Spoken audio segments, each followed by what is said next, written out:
इस समय दुनिया की एक बड़ी खबर सीधे भारत के किसानों से भी जुड़ती हुई दिखाई दे रही है। मामला है वेस्ट एशिया में चल रहे संघर्ष का, जिसका असर अब भारत के कृषि निर्यात पर पड़ने लगा है। सीधी बात समझिए, भारत हर साल अरब देशों में बहुत बड़ा कृषि माल बेचता है। रिपोर्ट के मुताबिक 2025 में भारत ने करीब 11.8 अरब डॉलर यानी कि लगभग 98,000 करोड़ रुपए का कृषि और फूड प्रोडक्ट निर्यात वेस्ट एशिया के देशों में किया था। यह भारत के कुल कृषि निर्यात का लगभग 21.8% हिस्सा है। यानी कि साफ शब्दों में कहे तो भारत की खेती का एक बड़ा बाजार यही वेस्ट एशिया है।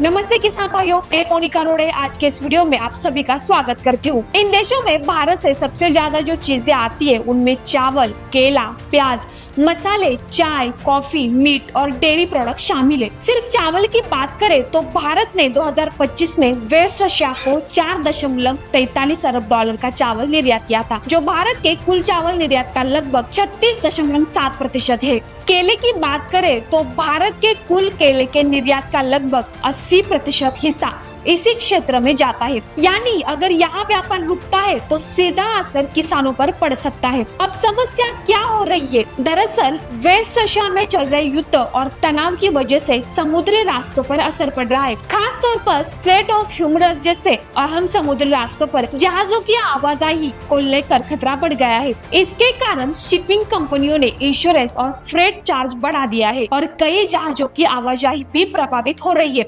इसका सीधा असर अब दिखने लगा है। रिपोर्ट के अनुसार भारत से भेजे जाने वाले करीब 4 लाख टन बासमती चावल के कंटेनर बंदरगाहों पर फंस गए हैं। कुछ जगहों पर तो स्थिति यह है कि भारत के बाजार में बासमती चावल का भाव 400 से 500 रुपए तक प्रति क्विंटल तक गिर गया है, क्योंकि निर्यात रुकने से माल देश में ही अटक गया। इस मामले पर अजय श्रीवास्तव, जो ग्लोबल ट्रेड रिसर्च इनिशिएटिव के संस्थापक है, उन्होंने साफ कहा है कि अगर वेस्ट एशिया में संघर्ष लंबा चला तो इसका भारत के किसानों, फूड प्रोसेसर और निर्यातकों पर सीधा असर पड़ सकता है, क्योंकि शिपिंग, बीमा और लॉजिस्टिक की लागत तेजी से बढ़ रही है। वहीं भारत के वाणिज्य मंत्री पीयूष गोयल ने भी हाल ही में कहा कि भारत कृषि निर्यात को मजबूत करने की दिशा में काम कर रहा है और देश का कुल कृषि निर्यात 55 अरब डॉलर तक पहुंचने का लक्ष्य है।